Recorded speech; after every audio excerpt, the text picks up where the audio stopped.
Hello everyone, Comrade Snake here, doing an unboxing of Inferno, and I can't pronounce these names, and I've not looked up how to pronounce them. I'm not going to try, but these two families vie for Tuscany 1259 to 1261.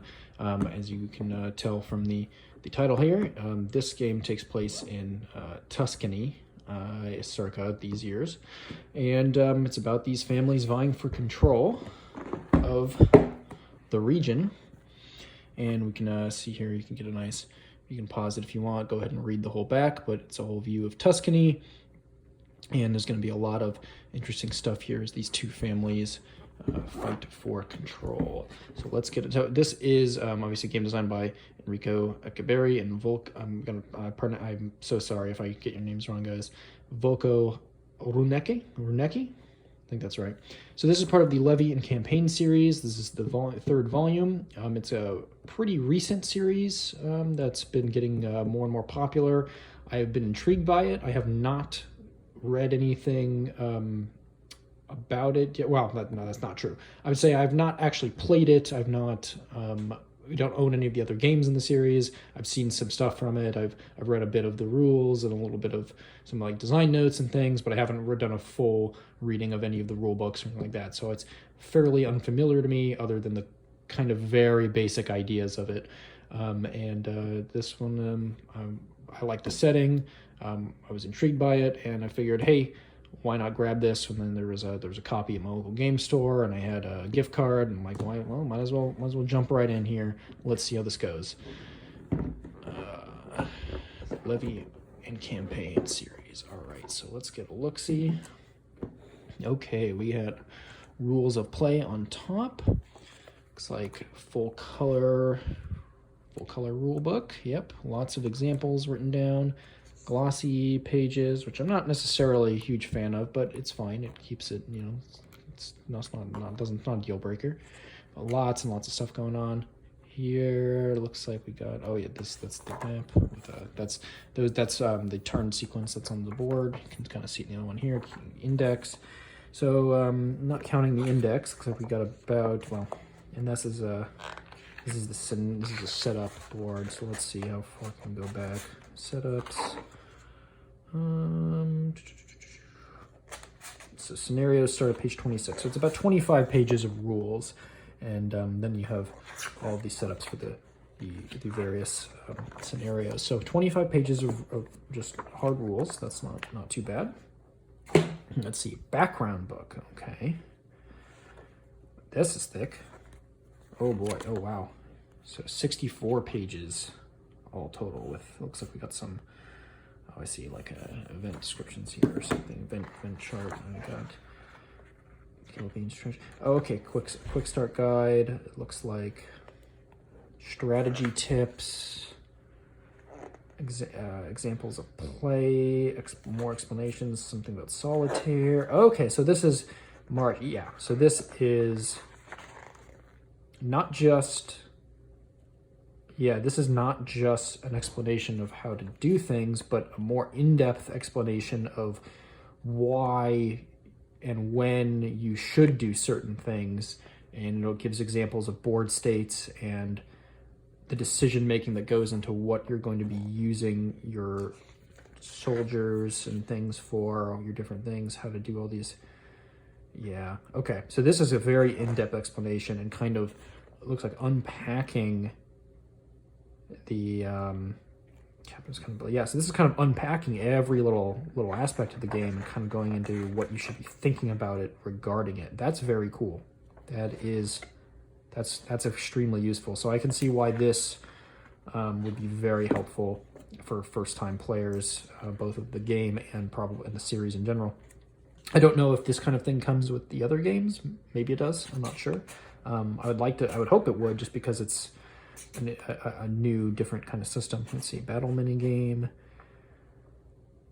Let's get all the, okay, so this is like a little setting up, fighting a battle. Okay, that's cool. Let's see what else we got here. Historical notes, it looks like, along with kind of showing examples of the game board of like the actual historical events. That's cool. I like that. this battle of Monteperti.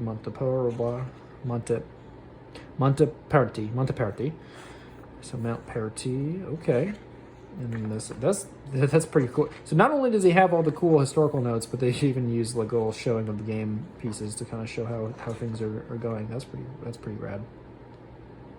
And oh yeah, this is just a longer example of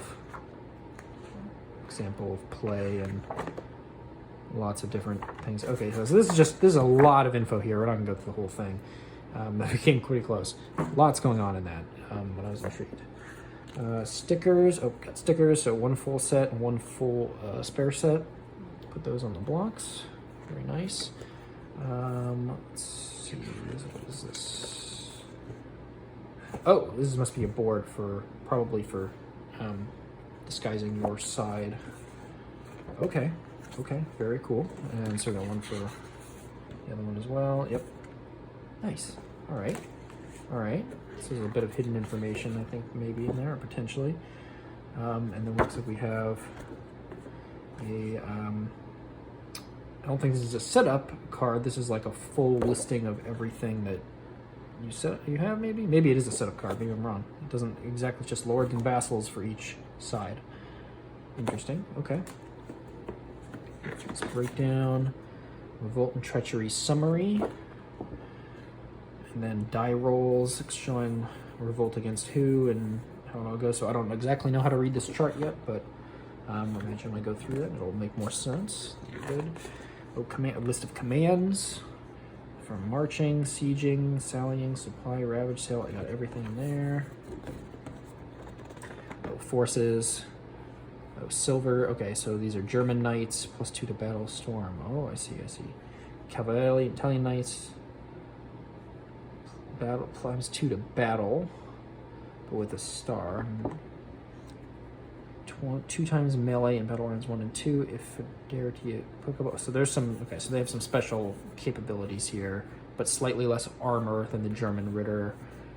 Constables, half armor. Okay, so there's, I don't know how the battle system works, but there's a whole thing going on here. Men-at-arms, communal militia. Okay, interesting. And regular militia, laborers, which looks like usually they just don't fight really. Or I guess they can kind of defend themselves if you have enough, maybe.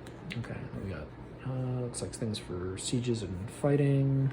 I see, garrisons, yeah, those are nice revolt. So it's the garrison if you try to storm it by itself, it's got a default garrison. Yeah, battles and storms, sequence of play.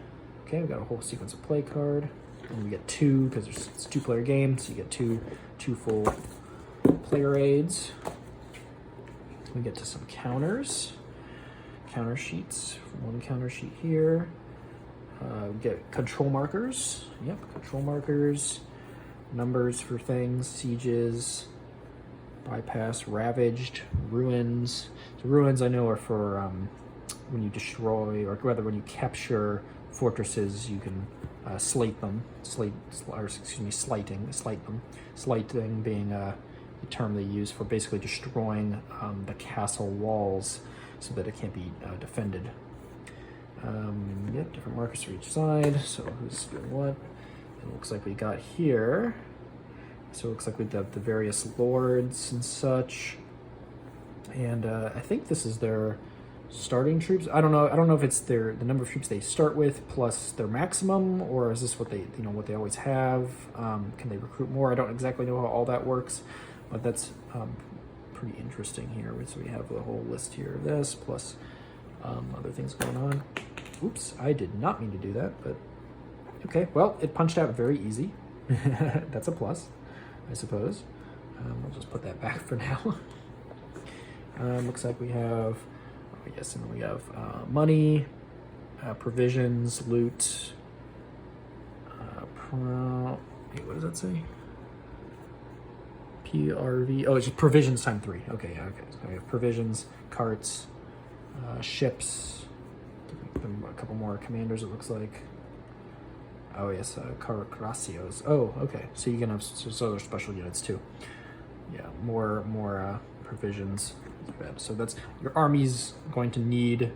You need. I know that you need coin. You need provisions to keep people paid, to keep them fed. Loot, I imagine, probably does something similar to coin, but I don't know for sure. But I guess it's another way to gain money to pay troops. Oh, looks like we have the board, and the board is not particularly. Oh, so much stuff over there. Not particularly large, but it is very, very pretty. So if we look here, I can get pretty close to all of it in the screen, but you can see the gist of it. So we have the region of Tuscany. So we have Siena as one of the major ones, of course. And then Florence being the other major. So these are kind of the two main bastions for each of the major players here. And then we have some other major cities that are going to be important, like Pisa, Lucca, Colle, Arezzo, and then a lot of smaller towns and such around, and fortresses, kind of blocking the path and doing all this. So it's a little bit of a north versus south situation for the most part, with a little bit of, they kind of go a little bit, purple goes a little bit down here. Pisa up in the north is in the hands of orange. Once again, I can't pronounce their names, so I'm just gonna say purple and orange. But you get the general gist of it. Kind of north versus south here as they try to do things. But there's also purple kind of extended there, so it's almost more like triangle, like a triangle split. So it's pretty interesting here. Yeah, and then we have the turn track up at the top. Flip it over and get that. So you can see it goes spring, summer, autumn, and winter, and then spring, summer, autumn, winter, spring, and then summer. So of course the spring and summer get 2 kind of turns each because they are longer campaigning seasons, and then you have the shorter autumn, and then a winter. The number of cards being drawn, so summer and autumn get you quite a bit. Decent amount in summer, and then winter you only get a limited amount, so you can't really do a whole lot during winter. So it gives you a total of 16 turns, ending in September 1261. So that's pretty cool. What else do we got in here? Cards. Looks like we got a lot of different cards here. Command cards. Looks like with particular people in there. I'm not going to open these at the moment. Art of War. So you have, so you can see here, ambush, stores and well water. So you get different things you can do with these to change how your armies are working. Same thing. I think each player gets their own deck of Art of War cards to manipulate battle events. Same for the command cards. So who you're going to be commanding, how many action points they're getting, that sort of thing. Dice, 3 dice, 3 6-sided dice for each.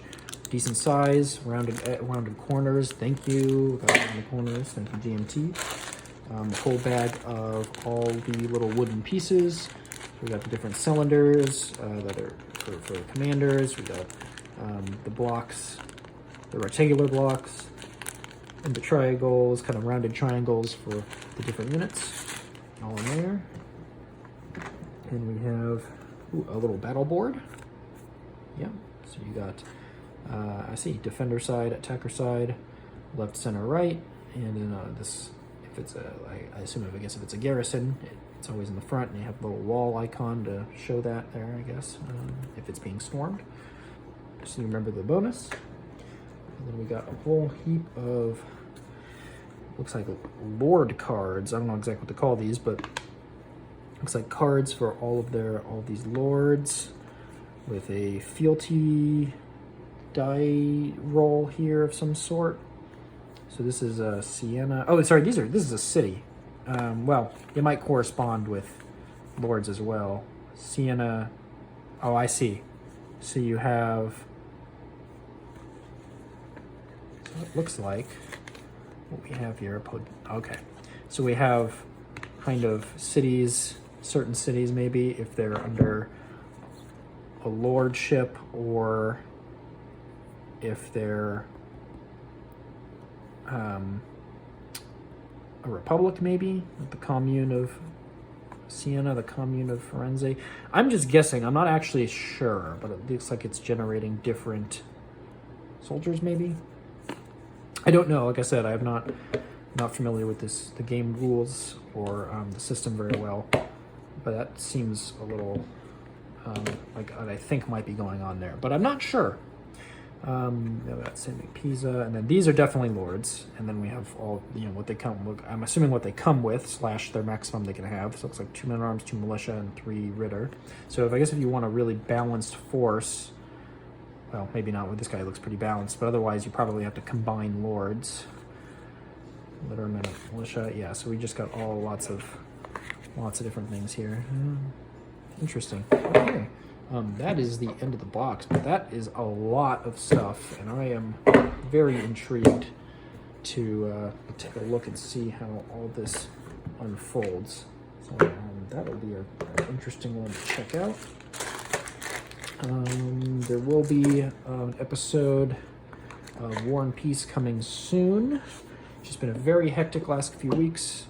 All kinds of stuff going on. Part of why I got this because it was my birthday, so there's lots of just, celebrations and stuff going on, things happening. So been busy, but there will be an episode coming out soon. I just wanted to get a few kind of in the pipeline before I sent out the first one. But we will be getting some War and Peace soon. So if you want to see more of that, stick around. You will be seeing it. And otherwise, here, let's get this back in here. Background rules of play.